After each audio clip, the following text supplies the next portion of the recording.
សាច់ជ្រូកឆាម្រះព្រៅឬក៏ហៅថាឆាផាកាផាវហ្នឹងត្រូវមែនតើសម្រាប់បងប្អូនណាដែលចូលចិត្តមុខម្ហូបបែបរៀងហិល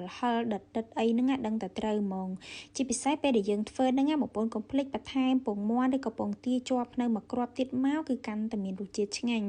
សម្រាប់គ្រឿងផ្សំដំបូងដែលយើងត្រូវការគឺជាសាច់ជ្រូកនេះបងប្អូនអាចប្រើជាសាច់ជ្រូក3ជាន់ក៏បានឬក៏សាច់ស្មើមុខដូចខ្ញុំអញ្ចឹងក៏បានដែរប៉ុន្តែបងប្អូនជៀសវាងកុំប្រើសាច់សុតព្រោះអីសាច់សុតគឺវារាងរឹងបន្តិចសាច់ជ្រូកហ្នឹងយើងហាន់វាជាដុំរាងតូចហើយច្រាំវាជាដុំរាងល្អិតចឹងមកកុំឲ្យល្អិតពេកបងប្អូនហើយសម្រាប់សាច់ជ្រូកហ្នឹងគឺខ្ញុំប្រើប្រហែលជាខ្ទង់2ខាំកន្លះទេគ្រឿងបន្ទាប់មកទៀតហ្នឹងគឺយើងមានជាខ្ទឹមស5-6កាពឹសដំបូងគេហ្នឹងគឺខ្ញុំបុកខ្ទឹមសឲ្យម៉ត់សិនបាទខ្ញុំដាក់ម្ទេសចូលសម្រាប់ម្ទេសនេះបងប្អូនដាក់តិចច្រើនតាមចំណង់ចំណូលចិត្តទេគ្រាន់តែថាមុខម្ហូបឆាផាកាផាវឬក៏ឆាម្រះព្រៅហ្នឹងតើតែដាក់ម្ទេសរាងច្រើនបន្តិចបានឆ្ងាញ់ហើយមុននឹងចាប់ផ្ដើមឆាហ្នឹងយើងចៀនពងមាន់ឬក៏ពងទាឲ្យហើយមកបងប្អូនចង់ញ៉ាំ2គ្រាប់ដាក់2គ្រាប់ញ៉ាំ1គ្រាប់ដាក់1គ្រាប់ចឹងទៅសម្រាប់ខ្ញុំនេះគឺខ្ញុំចៀនតែមួយចាហៀងទេបងប្អូនគឺយករៀងជាប់ភ្នៅអញ្ចឹងណាបន្ទាប់មកខ្ទះដដែលហ្នឹង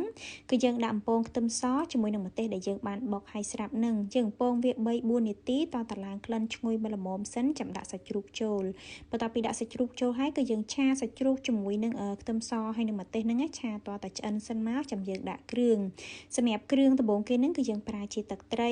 ហ្នឹងគឺខ្ញុំប្រើចំនួន1ស្លាបព្រាបាយប្រេងខ្យង1ស្លាបព្រាបាយដូចគ្នា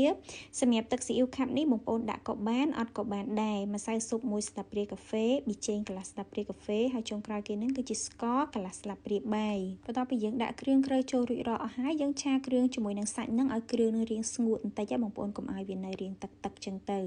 ឆាប្រហែលជា4-5នាទីមើលតែវាឆ្អិនមកល្មមហើយបងប្អូនអាចភ្លក់មើលហើយថែមថយគ្រឿងបានតាមចំណង់ចំណូលចិត្តប៉ុន្តែសម្រាប់ខ្ញុំរសជាតិហ្នឹងគឺមិនល្មមហើយបងប្អូនរសជាតិហ្នឹងគឺយើងយកឲ្យរាងដិតបន្តិចមកណាបងប្អូនគឺរាងប្រៃផ្អែមគឺយើងអត់យកសាបទេមកហូបមុខហ្នឹងហើយចុងក្រោយគេចាំយើងបង់ម្រះព្រៅចូលមកបន្ទាប់ពីបង់ម្រះព្រៅចូលភ្លាមគឺយើងបិទភ្លើងភ្លាមឆាវាត4-5ត្រឡប់ទៀតទៅគឺរួចរាល់យើងអាចយកទៅញ៉ាំបានហើយសម្រាប់មុខម្ហូបឆាផាកាផាវឬក៏សាច់ជ្រូកឆាម្រះព្រៅហ្នឹងបងប្អូនកុំភ្លេចពងមាន់ក៏បានពងទាក៏បានជារៀងជាប់ភ្នែកអញ្ចឹងមកញ៉ាំជាមួយគ្នាទៅគឺត្រូវរសជាតិខ្លាំងមែនតើហើយសម្រាប់ម្ហូបមួយមុខហ្នឹងកាន់តែហឹរគឺកាន់តែឆ្ងាញ់ប៉ុន្តែបើសិនជាបងប្អូនអត់សូវចេះទេយើងអាចសេរីតាមនឹងបាននឹងហើយបងប្អូនសម្រាប់មុខម្ហូបសាច់ជ្រូកឆាម្រះព្រៅឬក៏ហៅថាឆាផាកាផាវហ្នឹងនេះគឺជាប្រភេទម្ហូបថៃអញ្ចឹងណាហើយសម្រាប់មុខហ្នឹងបើសិនជាបងប្អូនចង់បន្ថែមជាបន្លែក៏បានដែរយើងអាចដាក់ជាសណ្តែកគួរចូលបានហើយបើនិយាយពីរសជាតិវិញគឺរៀងហឹរបងប្អូនមុខម្ហូបមុខហ្នឹងតតែហឹរបានឆ្ងាញ់អញ្ចឹងណារៀងហឹរហើយរៀងដិតបន្តិចបងប្អូនប្រៃហើយនឹងផ្អែមបើសម្រាប់ពងទានេះវិញ